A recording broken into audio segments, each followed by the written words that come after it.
Hello everyone, welcome back to a new mini blog.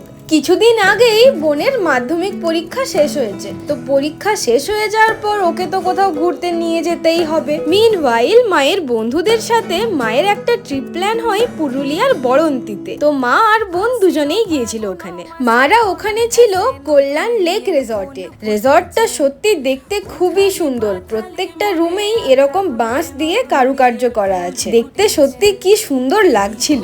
আর পুরো এরিয়াটাও দেখতে খুব সুন্দর, সবুজ গাছপালায় ভর্তি আর দূরে পাহাড় দেখা যাচ্ছে। সেই কখন সকালে বেরিয়েছিল ওরা, এখন সবাই মিলে লাঞ্চ করছে। লাঞ্চ করার এরিয়াটা একদম গ্রাউন্ড ফ্লোরে আর পুরো ওপেন এরিয়া, দেখতে কি সুন্দর লাগছে একবার দেখো। তো লাঞ্চ সারার পর সবাই রেডি হয়ে বিকেলে একটু ঘুরতে বেরিয়েছিল। আর বাড়ি ফিরে এসে কত রিল প্র্যাকটিস করা চলছে একবার দেখো। তোমাদের সাথে কিন্তু সব শেয়ার করব, প্লিজ স্টে টিউনড।